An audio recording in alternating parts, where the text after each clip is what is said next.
Bonjour et bienvenue dans un nouvel épisode de mon podcast créatif. Moi c'est Audrey et ceci est un podcast principalement dédié à mes créations de tricot. Merci beaucoup de me retrouver pour ce nouvel épisode.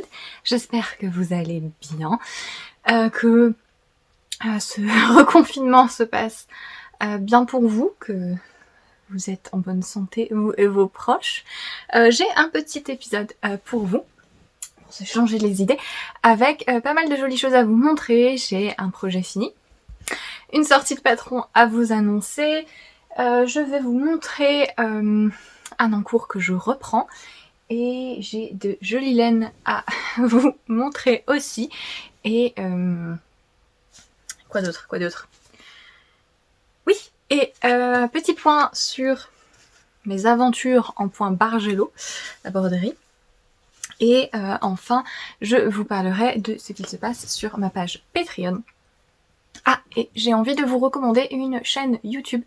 Je vous en parlerai à la fin, mais c'est une chaîne YouTube d'un apaisement fabuleux.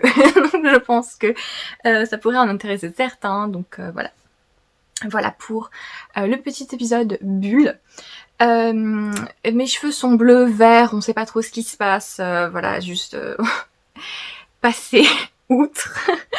Je vais commencer avec tout de suite le contenu du podcast. Tout de suite, j'ai mon maquillage qui part tout de suite là.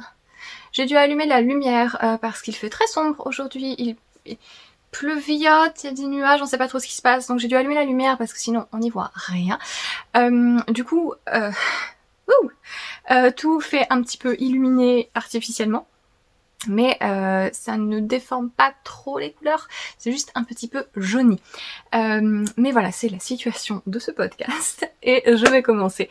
Vous pouvez trouver tous les temps des différentes sections du podcast dans la description sous la vidéo YouTube. Donc si un passage ne vous intéresse pas, si vous voulez sauter quelque chose, n'hésitez pas à regarder ça. Je mets aussi les liens de tout ce dont je parle, ainsi que les liens vers mes réseaux sociaux, mes patrons sur mes différentes boutiques et ma page Patreon. Voilà. Je vais commencer instant promotion avec un nouveau modèle que je viens de publier sur Ravelry, et il s'agit du col texturé que vous m'avez vu tricoter pendant un petit moment. Je crois que je l'avais montré pendant deux épisodes et qui vous avait pas mal plu, et donc voilà, il est disponible sur Ravelry et Payhip. Donc il s'agit du col Pilar. Pilar qui est un prénom espagnol, qui est le prénom d'une de mes grandes tantes. C'est la sœur de ma grand-mère. C'est compliqué, hein. Oui, je crois qu'on dit grande tante. Oui, puis du coup grand-mère, grande-tante, c'est ça. Donc Pilar, tout simplement parce que je trouve que c'est un prénom original, j'aime bien. Et forcément, ça me faisait penser à des piliers. Les torsades de ce col me semblaient bien fonctionner. Donc ce n'est pas un projet difficile, c'est pas peut-être forcément le meilleur projet si vous n'avez jamais fait de torsade, mais si vous en avez déjà fait un peu, ou si vous êtes un petit peu téméraire, c'est tout à fait possible puisque les croisements sont petits, se font sur pas beaucoup de mailles. Je donne évidemment toutes les instructions nécessaires pour les torsades, et surtout il n'y a pas de diminution, d'augmentation, tout ça, puisque donc c'est un col tube. Vous voyez, voilà, il y a deux parties. On monte des mailles de façon provisoire avec la méthode de montage de mailles. Oh non, ça y est, je l'ai tout tordu, maintenant c'est fichu. Avec la méthode de maille provisoire que vous voulez. On tricote ensuite en rond, jusqu'à la longueur voulue. Donc moi j'en ai fait un col qui ne fait qu'un tour autour du cou. Vous pouvez bien sûr le faire plus long pour avoir un plus long col si vous voulez. Donc c'est parfaitement adaptable si vous voulez faire un tour, 2 tours. Si vous voulez un col qui tombe plus aussi, vous pouvez aller jusqu'à une centaine de centimètres. Pour cette forme-ci, je recommande entre 60 et 75 cm. Ça dépend un peu de votre tour de tête, tout ça. Et Voilà, vers 100-110 cm, on va avoir quelque chose qui va draper un petit peu, mais qui sera un tout petit peu trop juste pour faire 2 tours. Et si vous voulez faire 2 tours, allez au moins jusqu'à 125 cm. Et donc le mien, je l'ai fait en Moebius, donc c'est-à-dire qu'il est... c'est le signe infini en fait, si vous voyez, c'est ça que ça veut dire, un col Moebius, c'est un col qu'on a twisté, puisque avant de faire mon crafting, je l'ai tordu une fois, et ça me permet d'avoir cette forme qui ressemble à un gros nœud. Voilà, donc l'avantage de faire le Moebius, c'est que ça vous montre les 2 parties du col en même temps. Puisque sur le col, vous avez plusieurs torsades. Donc les torsades principales, ce sont celles-ci, qui sont des torsades avec des mailles torses. En fait, vous avez 2 mailles torses et une maille à l'envers au centre. Voilà, qui sont croisées de temps en temps. Vous avez des torsades plus classiques, des torsades de 2 toutes simples, celles-ci. Voilà. Vous avez des torsades qui font comme des zigzags. Alors, où sont-ils? Ici. Hop. Celle-ci. En fait, ici, vous avez des mailles croisées. Et ensuite, à certains moments, vous avez une partie de ces mailles croisées qui se déplace et qui va rejoindre l'autre bout pour refaire des mailles croisées et qui se déplace comme ça en zigzag. Vous voyez un petit peu l'esprit pilier? Bon, du coup, voilà, c'était un petit peu mon idée. Et enfin, vous avez la plus grosse torsade du col, qui est celle-ci. Donc il n'est pas très compliqué, qui est un peu une torsade de la triche, parce qu'en fait, la torsade vraiment ne se fait que sur cette portion ici, où en fait vous ramenez les extrémités avant de les faire repartir, ce qui vous donne cet effet de médaillon. En général, ces formes de torsade s'appellent des médaillons parce que vous avez des ovales ou des ronds formés par en fait des croisements sur peu de dents. Et ici, vous voyez, c'est même pas un vrai croisement puisqu'en fait, les lignes ne se croisent jamais ici au centre. Vous avez juste celle-ci qui fait ça, hop, qui repart, qui repart. Et au centre, vous avez un petit jeu de mailles glissées et jetées, qui est très simple à faire, qui est un point que j'aime beaucoup, et qui a fait son petit effet au centre du médaillon. Voilà, donc la forme du col fait que à l'endroit du grafting, ça ne se fond pas correctement. Voilà. Si vous voulez que ça se fonde correctement, ben, il ne faut pas faire le Moebius, tout simplement. Mais voilà, moi je trouve pratique d'avoir la ligne de fausse couture, en fait, parce que comme ça, quand vous positionnez votre col pour le tourner, vous pouvez choisir un petit peu les torsades qui vont apparaître. Et là, vous voyez, au centre devant, j'ai bien toutes les torsades. J'ai la grosse ici, j'ai les zigzags là, et celles qui sont normales ici. Vous voyez? Et le fait d'avoir cette fausse couture à l'arrière, ça me permet de toujours avoir le col au même endroit, parce que si ça se fondait, bah, je pourrais en fait déplacer le nœud et me retrouver à un endroit où on ne voit pas aussi bien toutes les torsades. Voilà. Mais si ça vous embête que ça se fonde pas, bah vous faites pas le Moebius tout simplement. Mais du coup vous verrez pas, vous aurez vraiment un extérieur et un intérieur du col. Vous n'aurez pas ce mélange des deux parties du col qui se mélangent et qui tournent et qui sont visibles quand on le porte. Voilà, que dire de plus? Oui, je vais insérer une petite vidéo où je vous montre comment je fais mes mailles croisées. Parce que j'ai eu quelques questions pendant le test et en fait à chaque fois que j'ai des mailles croisées sur un modèle j'ai le même problème parce que je ne trouve pas forcément des mailles croisées. Vous allez le voir, il y a plein de façons de le faire et je ne trouve pas d'explication montrant la façon dont je le fais en français. Et je me suis dit que ce serait intéressant de vous expliquer pourquoi moi je fais cette méthode-là et comment elle se fait. Donc je vais insérer ici une petite vidéo sur les mailles croisées et je vous retrouve après. Petit mot sur les mailles croisées à droite et à gauche, parce qu'il y a plein de manières différentes de les faire, et ça dépend surtout de ce qui va mieux vous convenir en fonction de votre tension et du fil que vous utilisez aussi. Les différentes manières peuvent vous donner un résultat plus ou moins net. Moi, la façon que j'utilise, que je vais vous montrer, c'est une façon de faire que je trouve plus souple et qui me donne en général un résultat suffisamment net. Vous voyez, là j'ai des mailles qui vont à gauche, des mailles qui vont à droite, et alors que j'ai un fil qui n'est pas du tout adapté pour faire ce genre de point, ça fonctionne pas mal. Donc je vais vous montrer essentiellement deux manières de le faire.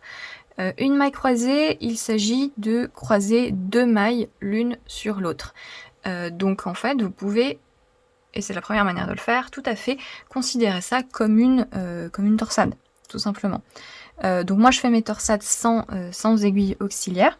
Donc là je vais vous montrer la maille croisée à gauche d'abord, puisque je dois amener ce fil-là, cette maille-là vers la gauche, donc par-dessus l'autre. Et donc j'ai qu'à le faire tout simplement comme une torsade, c'est-à-dire déplacer mes mailles pour qu'elles soient positionnées comme je le souhaite, c'est-à-dire croisées vers la gauche. Et donc là, vous pouvez les tricoter soit torse, soit à l'endroit normalement. Mais généralement, quand un patron vous dit maille croisée, c'est qu'on veut que vous les fassiez torse. Si on veut que vous les fassiez à l'endroit normalement, comme ceci, on aurait plutôt tendance à utiliser l'abréviation standard de torsade. Donc torsade 1 sur 1, torsade de 2 mailles vers la gauche. Si on vous écrit maille croisée, souvent on veut que là vous les tricotiez plutôt torse. Comme ceci, si j'y arrive. Hop, voilà. L'autre manière de faire, donc, et qui est la manière que moi je préfère, c'est... Alors, je les replace. C'est une manière qui est, je trouve, un petit peu plus élastique. Donc, dans le cas de la maille croisée gauche, c'est celle qui est la plus compliquée, donc comme ça, ce sera fait. On va d'abord tricoter la deuxième maille torse. Et du coup, si vous voulez la tricoter torse, vous devez attraper son brin arrière. Donc, vous pouvez faire ça, mais c'est beaucoup plus compliqué et c'est pas très instinctif. Et surtout, ça bloque un peu votre aiguille.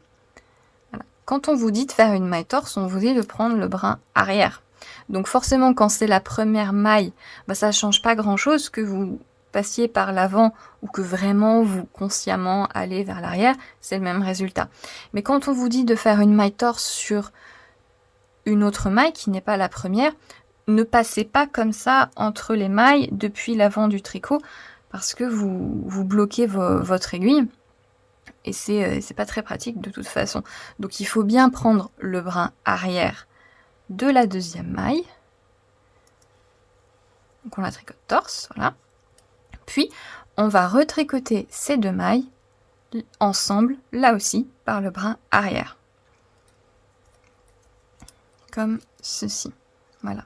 Donc, qu'est-ce qui se passe quand on fait ça? En fait, si je réfléchis, je veux que cette maille-là, celle qui est la plus à gauche, elle soit dessous l'autre et qu'elle se retrouve désormais à droite. Donc, pour qu'elle soit la première à droite, il faut que je la tricote en premier. Donc, c'est pour ça que je l'attrape d'abord elle, en la tricotant encore une fois torse. Et maintenant, je veux récupérer un petit peu cette ligne de la première maille. Donc, je peux éventuellement juste la tricoter elle seule, de manière torse. Mais là, c'est un peu plus serré quand on fait ça. Donc, la méthode que moi j'utilise, c'est de tout simplement les retricoter toutes les deux ensemble de façon torse. Et comme ça, quand on tricote deux mailles ensemble, de cette façon, c'est celle qui était la plus à droite qui se trouve par-dessus l'autre, et du coup c'est pour ça que vous avez cet angle-là qui va vers la gauche. Voilà, donc ça c'est la maille croisée gauche. La maille croisée droite, même principe, vous pouvez faire comme une torsade, donc je veux que cette maille-là aille là. Donc du coup, je vais la prendre et je vais déplacer mes mailles. Hop, voilà, ça c'est la manière torsade. Sinon, l'autre manière, qui est la version miroir de ce que je viens de faire pour la maille croisée gauche. T'es tordu, toi? Non. Donc, on tricote les deux mailles ensemble. Et donc là aussi, pourquoi est-ce que je fais ça? Parce que quand on fait deux mailles ensemble en droit, comme quand vous faites une diminution, la diminution de mailles ensemble en droit, elle penche vers la droite. Parce que la maille qui est la plus à gauche va se retrouver posée sur l'autre. Donc c'est pour ça que ça penche un peu vers la droite. Donc c'est le même principe, on fait deux mailles ensemble en droit. Donc là j'ai ma première maille, celle que je voulais croiser vers la droite. Et il faut ma deuxième, donc je vais retricoter la deuxième maille à l'endroit pour avoir l'autre maille, cette fois-ci à gauche, puisqu'elles ont échangé leur place. Voilà comment je fais mes mailles croisées. Par rapport au fait de ne pas coincer votre aiguille, de ne pas encombrer votre aiguille, c'est quand vous devez faire des manipulations comme ça un petit peu bizarres, où vous devez mettre l'aiguille par l'avant alors que ça fait voilà, c'est pas naturel, ou par l'arrière, tout ça. C'est là en général que les patrons le précisent les mouvements d'aiguille qui sont pas, disons, sous-entendus. Quand on vous dit faire une maille torche, le sous-entendu c'est d'aller derrière. Après voilà, le souci c'est que ça fait peut-être partie de ces choses qui sont sous-entendues en tricot, mais pas forcément instinctives, parce que quand on n'a pas l'exemple sous les yeux, on ne sait pas ce qui est censé être normal ou pas. C'est assez marrant parce que du coup moi j'ai appris à tricoter comme ça sans référence. Quand j'ai appris à tricoter, j'ai appris toute seule et un petit peu avec internet, mais il n'y avait pas autant de ressources sur internet, il y en a même très peu. Et du coup j'ai beaucoup appris à tricoter en bidouillant moi-même, et du coup j'avais pris des automatismes, des choses que je faisais qui étaient pas normales entre guillemets, dans le sens où ça me provoquait des erreurs, et ensuite quand j'ai appris la manière la plus classique de faire, elle me paraissait beaucoup plus logique, mais c'est juste que quand on ne sait pas, on ne sait pas. Donc c'est surtout une question d'habitude. Mais voilà, en tout cas c'est comme ça que moi je fais mes mailles croisées. Et donc c'est celles qui sont sur les petites torsades en zigzag ici, sur le patron. Voilà. Au niveau de la laine utilisée, j'ai utilisé de la Filcolana Arouetta, qui est la laine à chaussettes de Filcolana, donc qui a 80% mérino, 20% nylon. C'est le coloris écureuil, 502 je crois, ou 602, je ne sais plus. La Arouetta de Filcolana, je vous la conseille vraiment.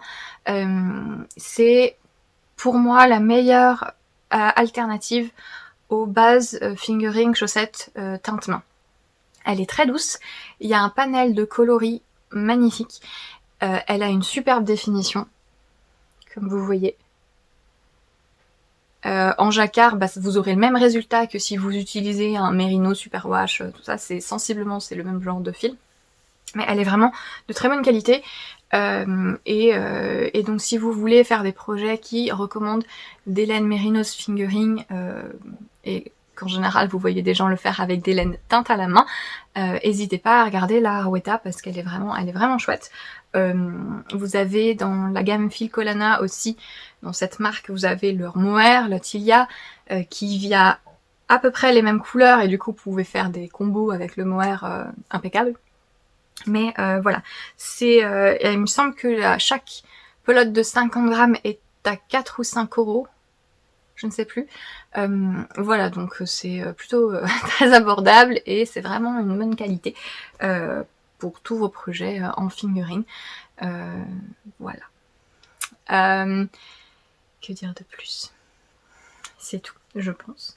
Voilà. J'espère qu'il vous plaît, un petit col, petit accessoire automnal. Je l'ai même pas passé, alors ça va être un peu la galère avec les cheveux, les boucles d'oreilles, tout ça. Oups, quelle horreur. Voilà. Voilà. Superbe association de couleurs. tout va vraiment bien ensemble dans cette image, on adore. Mais voilà un petit peu ce que ça donne porté. Moi j'aime bien les cols qui sont entre deux. Soit j'aime bien vraiment les gros cols plus larges pour les porter un petit peu comme des châles. Soit j'aime bien un peu cet entre-deux là. Vous voyez, il est pas trop tombant, mais il est pas trop serré non plus. Et encore une fois, c'est quelque chose que vous adaptez en le tricotant plus ou moins long. Si je l'avais tricoté plus long, il tomberait un peu mieux sur mes épaules et devant là. Mais là, vous voyez, c'est la parfaite circonférence pour moi pour avoir chaud sans être étranglé. Maintenant, il faut le faire repasser de l'autre côté. Voilà.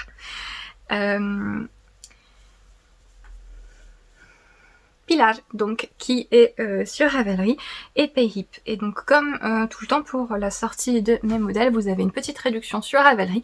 Vous avez moins 15% avec le code Pilar, du coup, jusqu'à dimanche. Tout est écrit en description. Voilà, voilà pour ce modèle. Je sais que quelques personnes me l'attendaient, donc ça y est, il est là. On a réussi à le faire suffisamment vite avec mes testeuses. Ensuite, je vais passer à mon projet fini, qui est le pull que je porte. Oui, ça y est, j'ai enfin fini mon pull Kulm, je sais pas comment on prononce, qui est un modèle de Fiona Alice, publié par Brooklyn Tweed. Et donc c'est ce pull. Alors on recommence les acrobaties. Voilà. Donc c'est un pull qui se tricote en laine fingering. Moi j'ai utilisé la base chaussette des petites potions coloris amande grillée. Meilleure couleur de tous les temps. Et donc c'est un pull tout texturé avec une majorité de points de blé. Donc le point de blé, si vous savez pas, c'est une alternance de 2 endroits en bas. Le point de riz, c'est 1-1. En fait, vous faites comme des côtes et après vous les inversez. Et le point de blé, c'est vous faites comme des côtes sur 2 rangs et vous les inversez mais sur 2 rangs au lieu d'un. Voilà le point de blé. Et donc sur le devant, vous avez ce panneau de côtes texturées qui sont en fait des côtes torse qui à certains endroits sont brisées. Vous voyez ces lignes là en fait, c'est parce que sur un rang c'est une maille en vert et sur l'autre rang c'est une maille en droit. Voilà. Il se tricote du bas vers le haut. On le commence avec ceci. C'est cette association de côte torse et de jeté. C'est fendu dans le dos. Voilà. C'est fendu dans le dos. On rejoint en rond. Et en fait, c'est un pull qui est en V. Voilà. Donc, qui augmente sur les côtés jusqu'à avoir pas mal d'aisance au niveau de la poitrine. Ensuite, on sépare le devant et le dos. On les tricote à plat. On fait les épaules, on rabat les épaules à 3 aiguilles. On relève les mailles pour les manches. On refait ce jeu de jeté. Et ensuite, on fait toutes les manches en point de blé en les diminuant jusqu'au poignet. Alors les manches, elles sont pas trop serrées. Voilà, il y a pas mal d'aisance, mais en bas, elles sont pas trop larges. Et vous avez à nouveau, pareil que sur les côtes du bas, les jetés et les côtes torse. Et on finit avec le col. Alors le col qui est un col double, c'est-à-dire qu'on relève les mailles, on tricote le col de 2 fois la hauteur voulue, on le replie et on le coud sur l'intérieur. Qui est une façon de faire les cols doubles que je n'aime pas du tout, parce que je trouve très difficile de bien l'aligner. Et d'ailleurs, vous le voyez là, il n'est pas bien aligné. Là, il part un peu comme ça. Et j'ai dû m'y reprendre à 2 fois. J'ai commencé à le replier, je crois que j'étais arrivée jusque là. Je me suis rendu compte que ça n'allait pas du tout. Du coup, j'ai défait jusque là. Et là, vous voyez que j'ai redressé à peu près à cet endroit-là. Mais en fait, ce qui se passe, c'est que vous devez...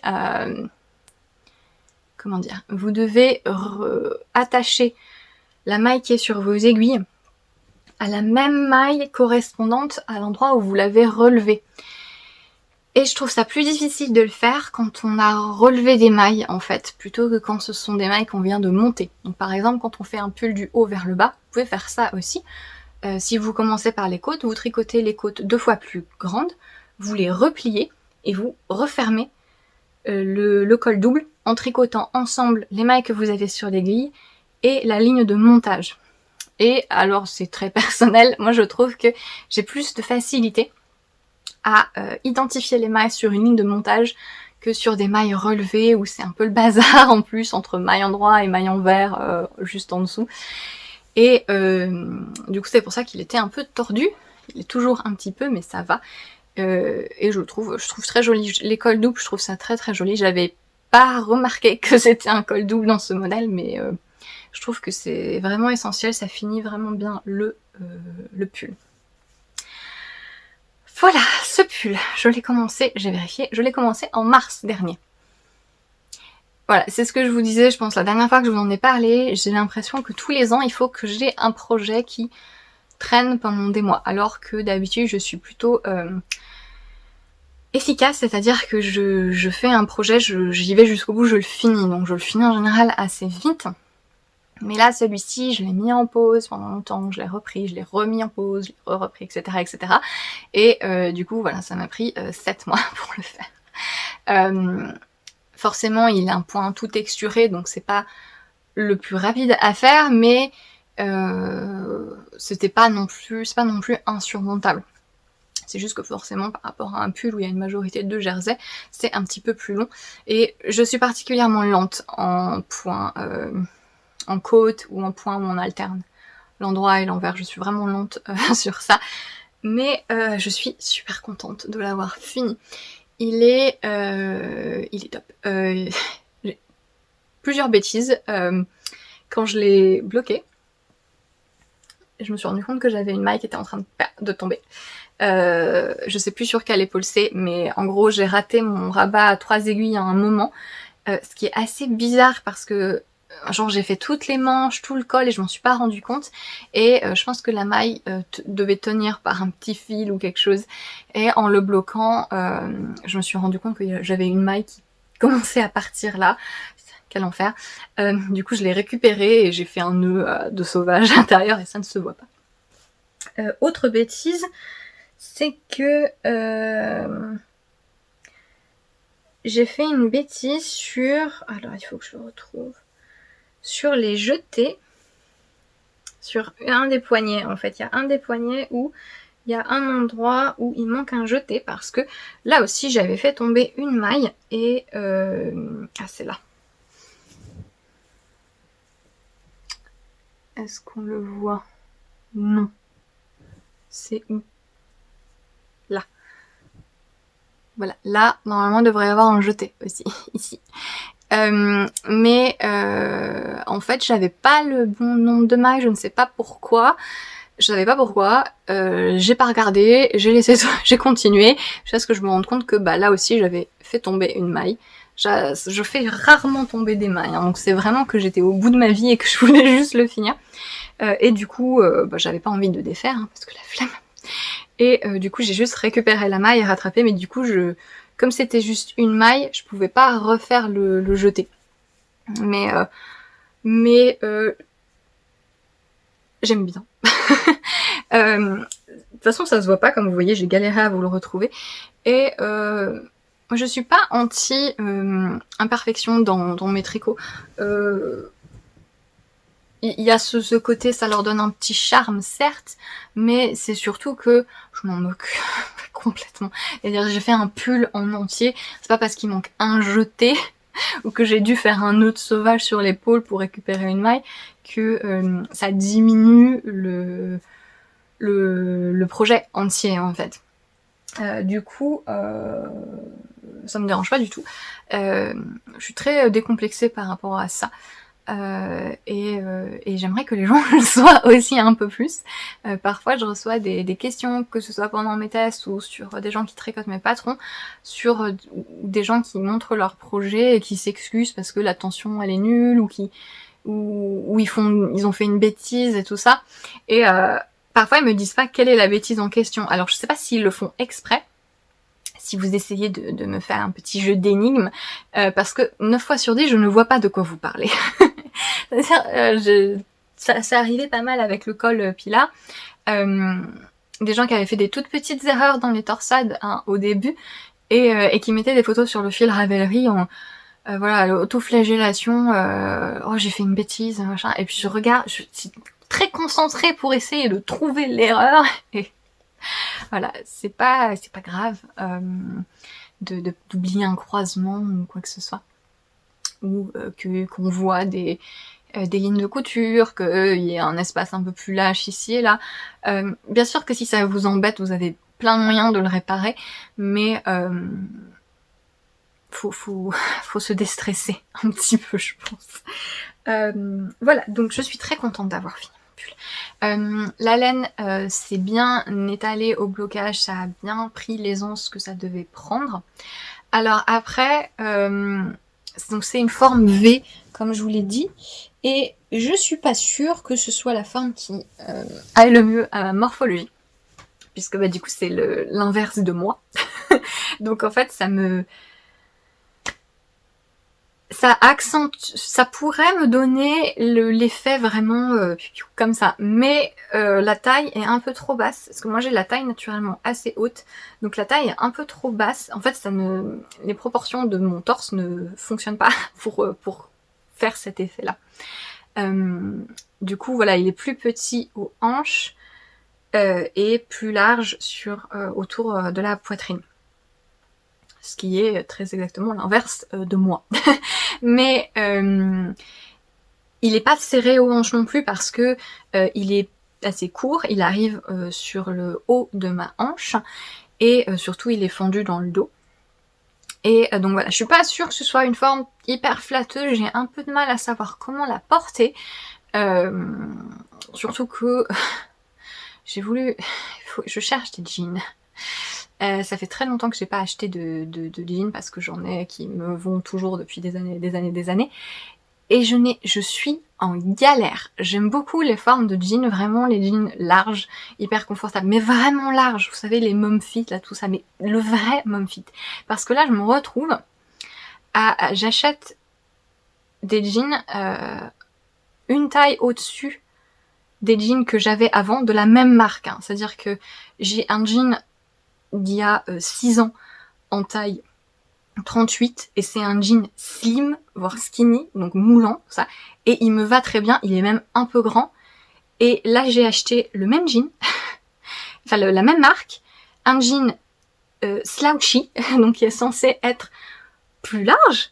Je l'ai même pris une taille au-dessus pour qu'il soit vraiment large, et je ne rentre pas dedans. Donc je ne sais pas ce qui s'est passé, mais il y a un conflit sur les tailles des jeans en ce moment. Et je me disais que il serait sympa sur un jean, mais bon, il faut que j'arrive à trouver un jean avec la forme qui me plaise. Mais voilà, genre sur une robe, je trouve que ça fait bizarre, à moins que la robe soit très aérienne, très flowy, tout ça.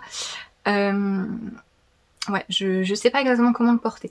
Par contre, c'est très pratique parce que du coup, vous avez beaucoup d'aisance ici, là, donc c'est hyper confortable. Voilà, vous avez les mouvements, tout ça, on fait ce qu'on veut.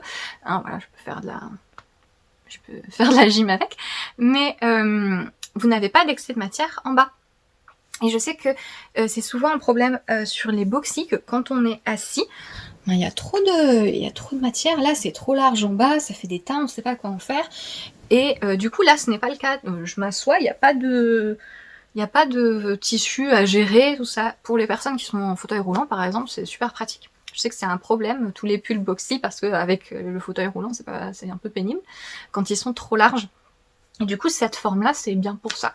Voilà, faut juste que je trouve un jean qui m'aille, quoi. C'est ça qui est fou. Mais que dire de plus? C'est tout. Je pense que je vais quand même beaucoup le porter parce que je le trouve hyper confortable. Et j'adore la couleur, forcément. Et voilà, il faut juste que je trouve le bas qui va avec. Ou que je me coupe un os, hein, visiblement, pour réussir à rentrer dans ces jeans qui sont censés être hyper larges et qui ne le sont pas. Mais j'ai fini ce pull, enfin. 7 mois après. Et je le trouve très beau. La définition de la laine est super. Il tombe bien. Vraiment, je suis super contente. Voilà pour mon projet fini.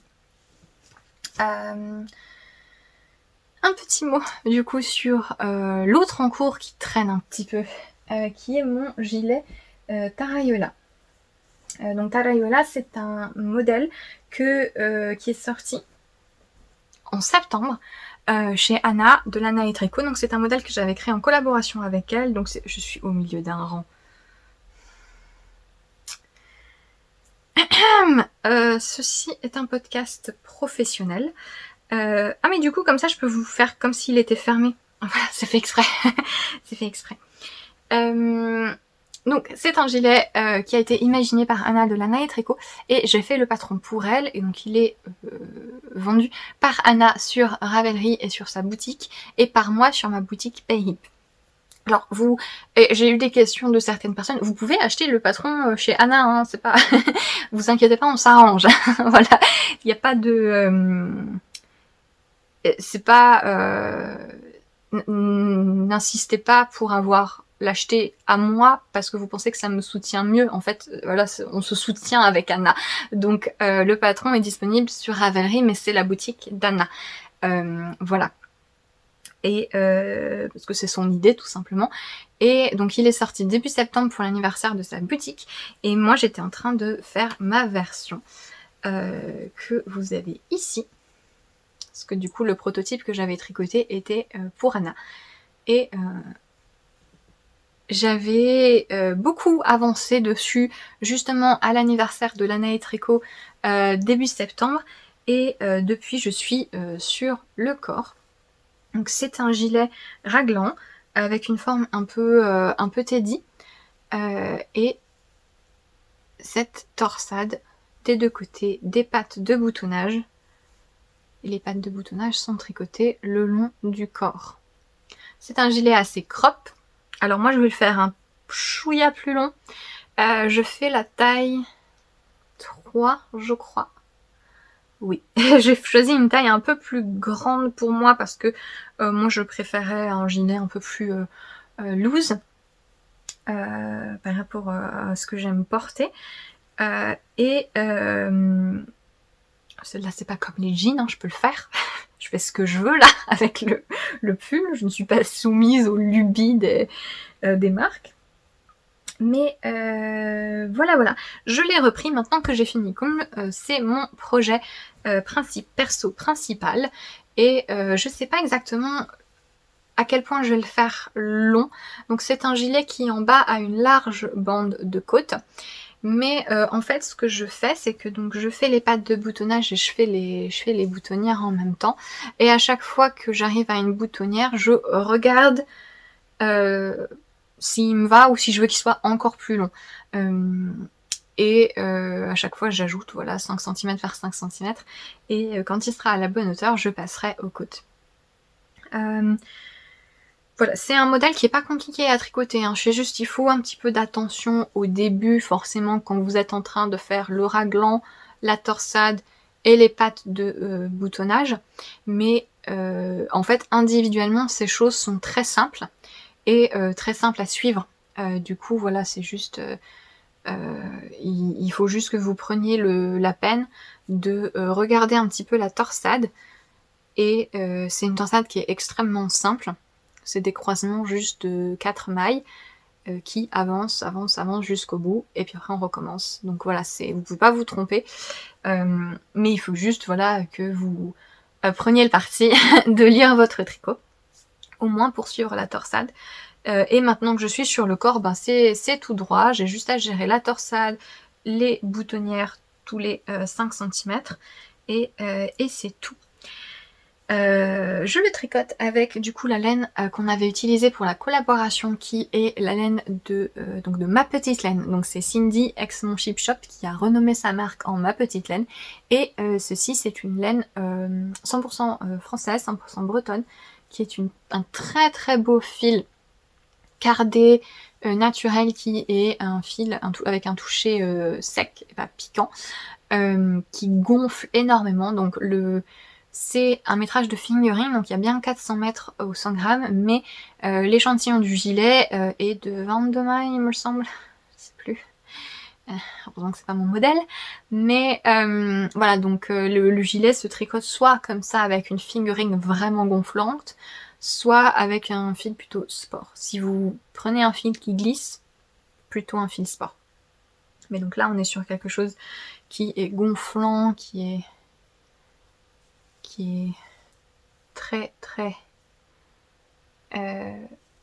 uniforme dans le tricot, parce que voilà, vous avez tous les petits brins qui se lissent entre eux. C'est une très très belle laine.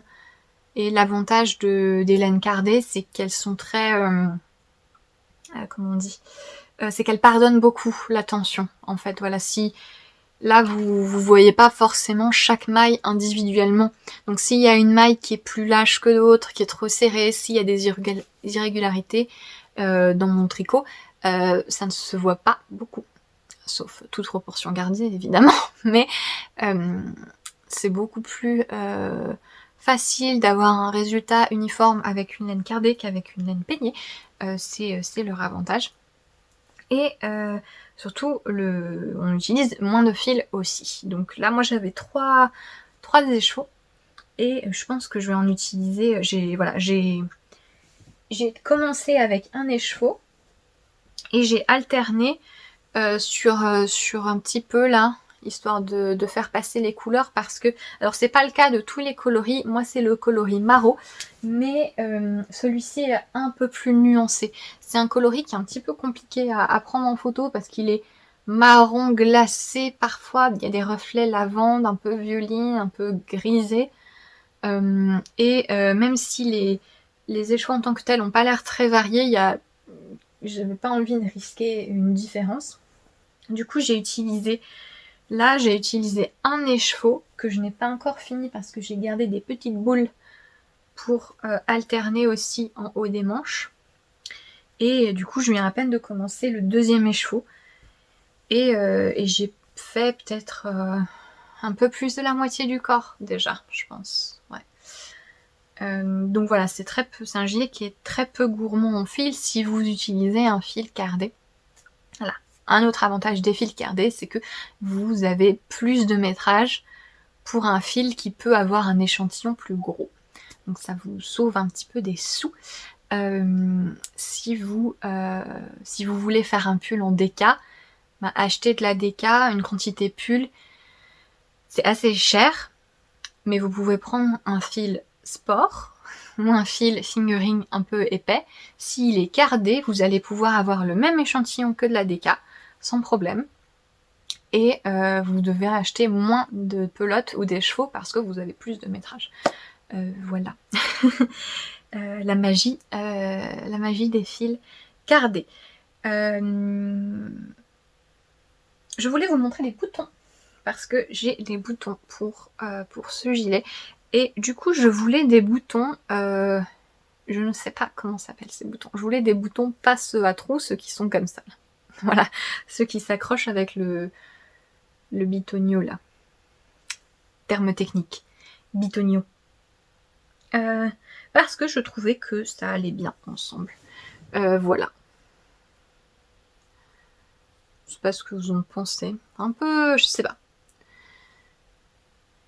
J'avais envie d'avoir des boutons comme ça. Après, est-ce que c'est la meilleure couleur? Je ne sais pas. J'en ai d'autres.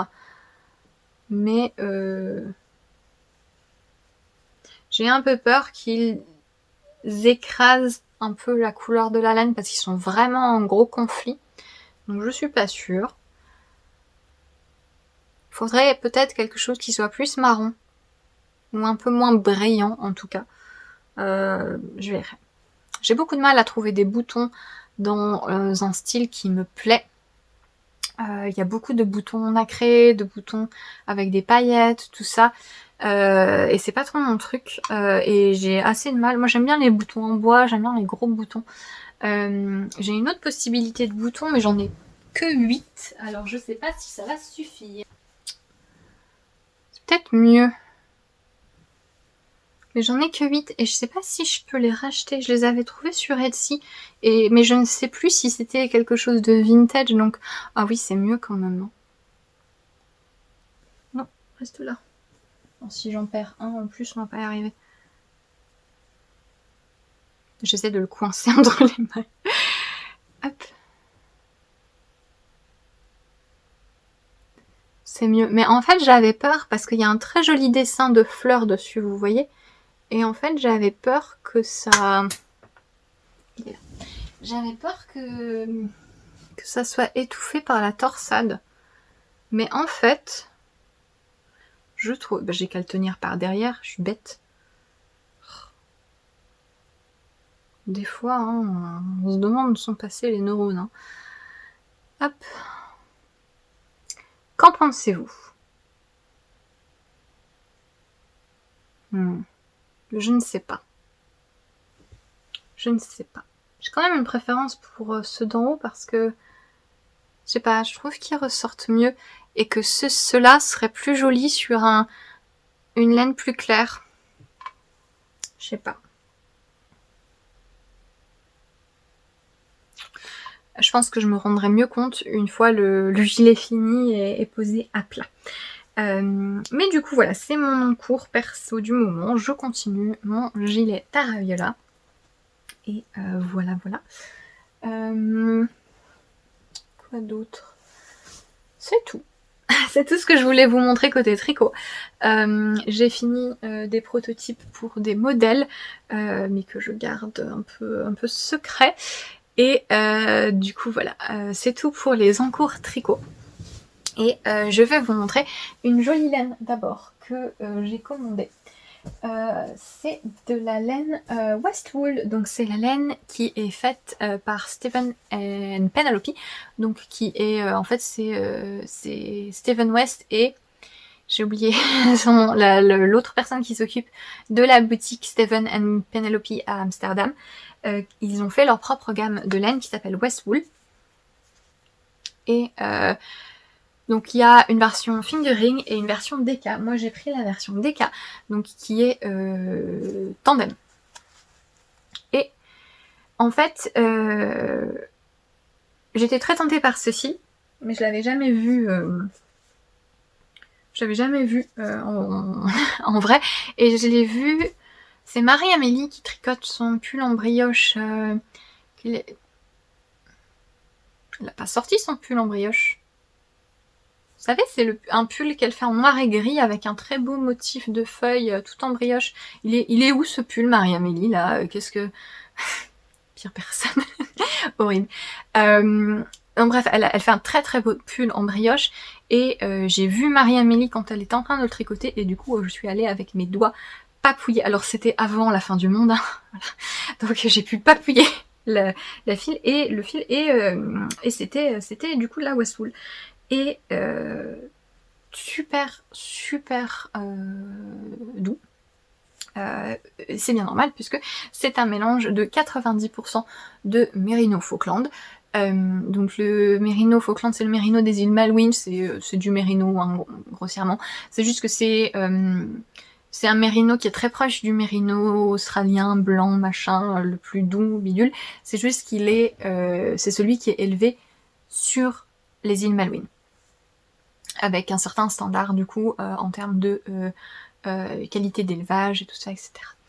Mais c'est un Merino qui est très doux, qui est souvent moins surtraité que ceux qui viennent d'Australie.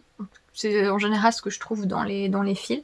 Et là, il est mélangé avec 10% de Texel. Texel qui est une autre race de moutons qui apporte un petit halo et une brillance qu'on ne voit pas parce que la lumière.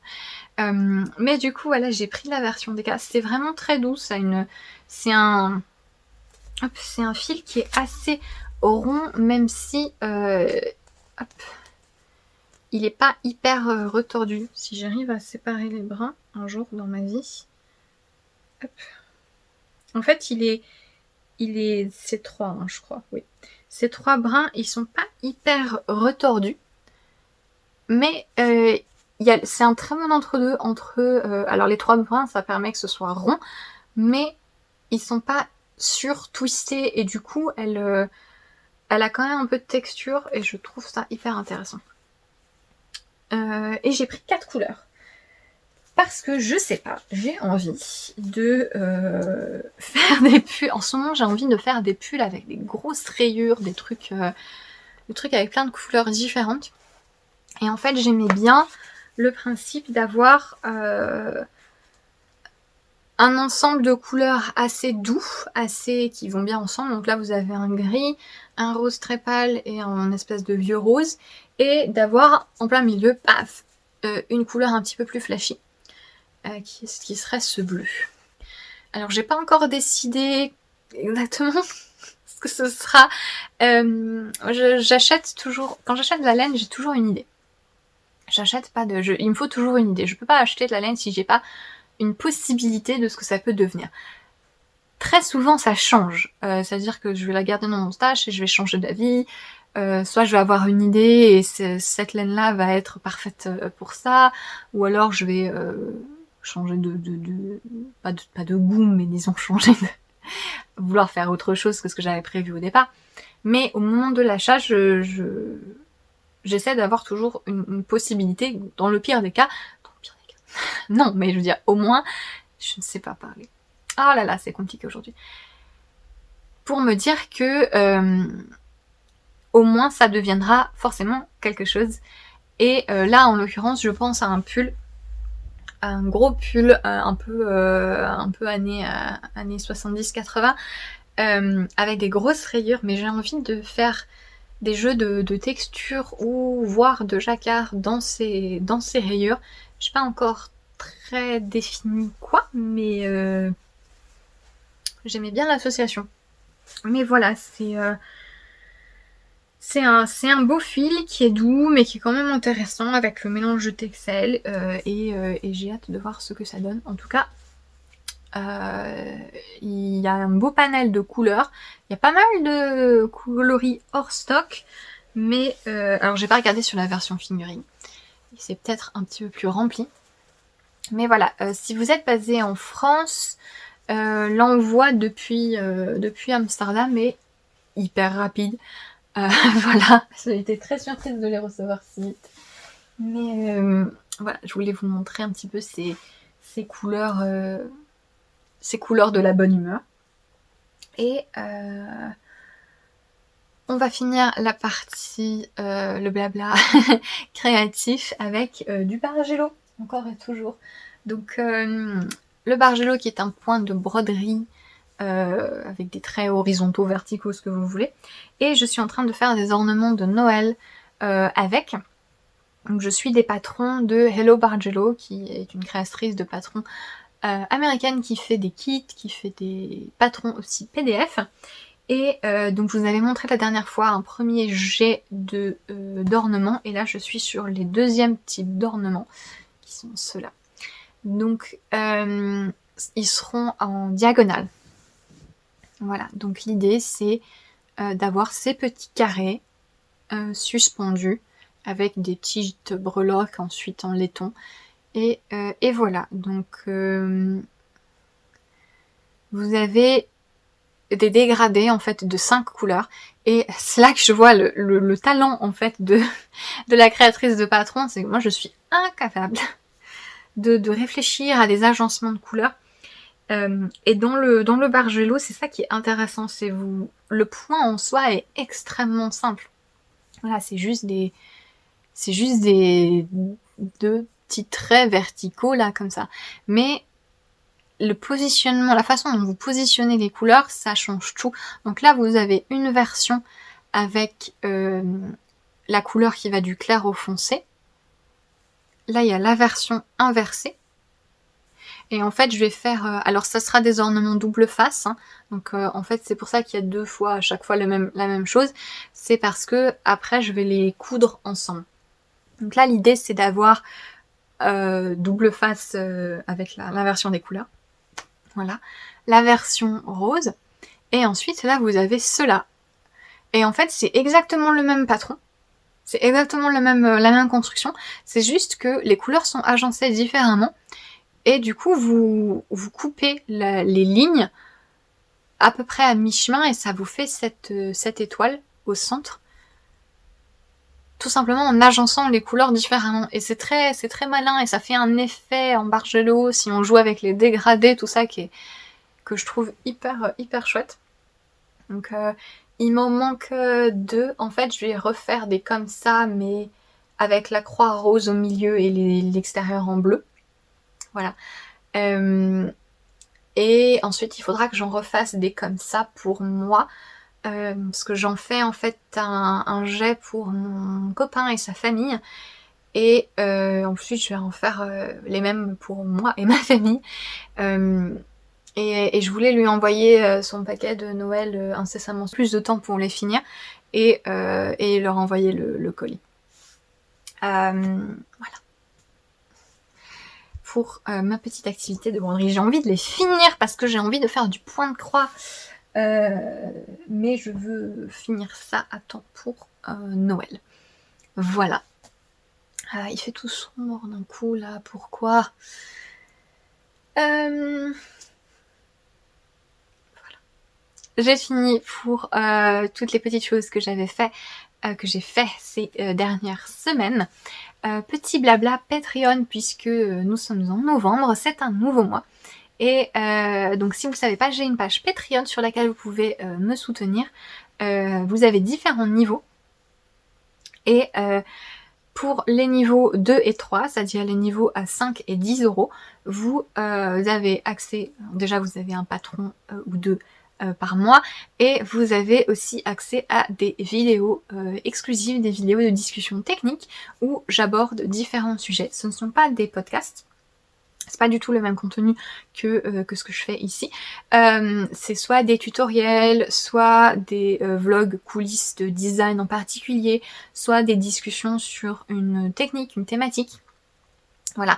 Et donc quand vous rejoignez Patreon, vous avez accès à tout le contenu des mois précédents. Du coup, voilà, on est sur Patreon depuis plus d'un an maintenant, depuis octobre 2019. Donc quand vous avez envie de rejoindre Patreon, vous pouvez voir tout le catalogue de vidéos passées. Donc il y a des sujets divers et variés comme l'échantillon, le jacquard, la dominance des couleurs, les fils d'été, les fils peignés, les fils cardés, ce dont je parlais tout à l'heure. Vous avez des revues de laine, vous avez des tutoriels spécifiques sur des techniques de finition. Voilà. Plein de choses.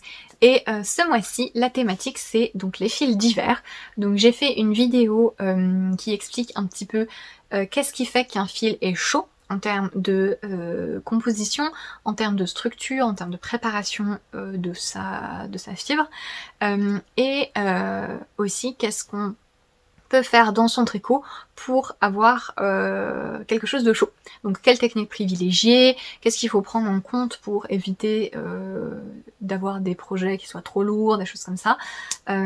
Voilà, vous avez aussi un article qui accompagne cette vidéo où je vous parle de des caractéristiques générales sur qu'est-ce qu'il faut pour avoir des gros vêtements, type vêtements d'extérieur, des gilets ou des vestes qui peuvent servir de manteau à la mi-saison, ou si comme moi vous vivez à un endroit où il fait pas trop froid. J'avais fait une petite sélection sur Ravelry et du coup dans l'article sur Patreon, je vous explique un petit peu les points à surveiller et qu'est-ce qui peut être intéressant en termes de modèle pour avoir un vêtement d'extérieur chaud.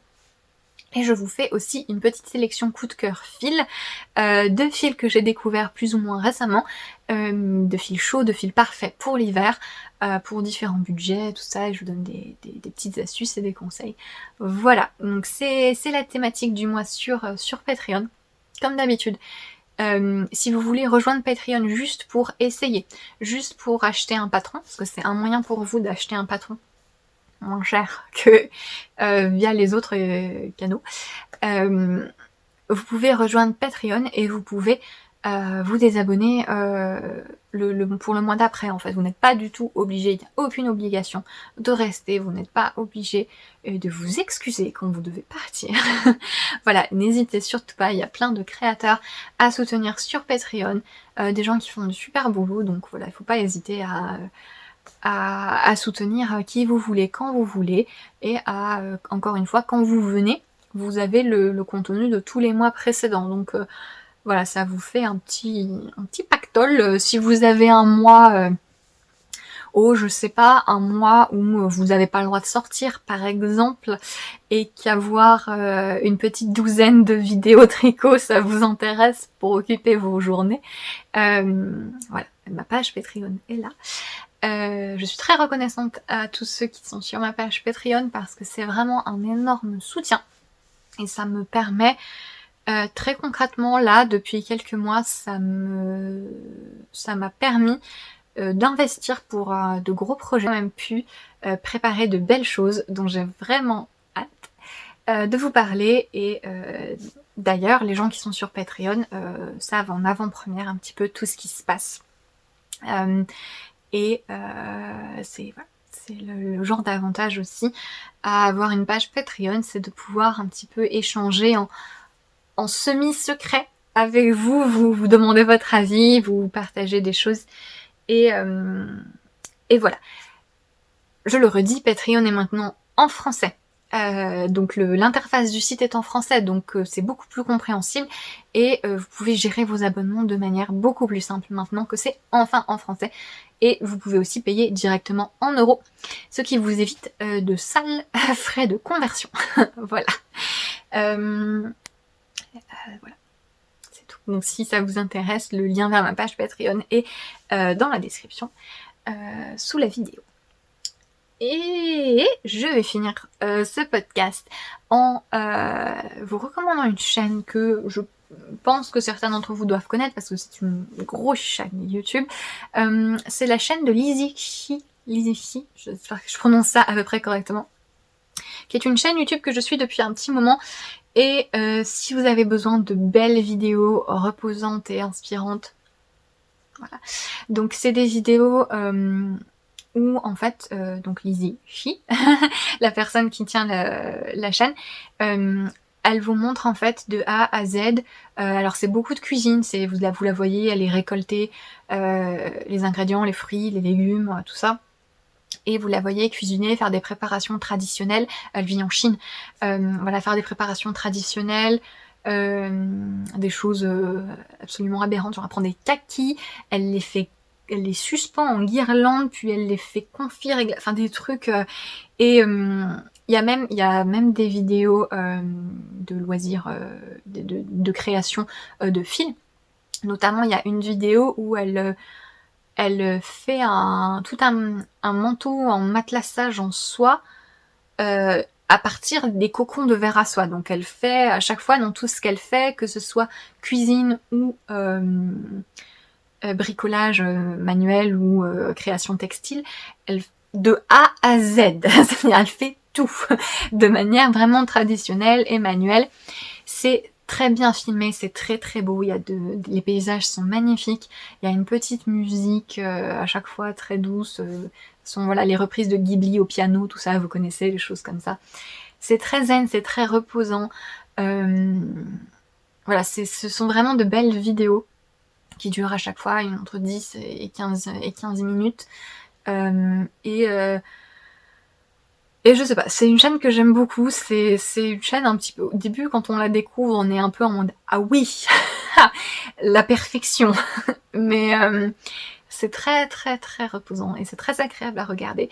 Et je me suis dit que ça pouvait en intéresser à certains d'entre vous si vous avez besoin de regarder des choses un petit peu agréables, un petit peu délicates. Si jamais vous ne connaissiez pas cette chaîne, je vous la mets aussi dans la description YouTube. Parce que c'est pas avec ma prononciation de chinois que vous allez y arriver. Voilà. Et c'est tout pour cet épisode où j'ai beaucoup trop parlé. J'ai beaucoup plus blablaté que ce que je pensais. Mais voilà. Merci beaucoup d'avoir regardé. J'espère que ça vous a plu. Passez un bon mois de novembre. Bon courage à tout le monde. Et je vous dis à bientôt. Salut!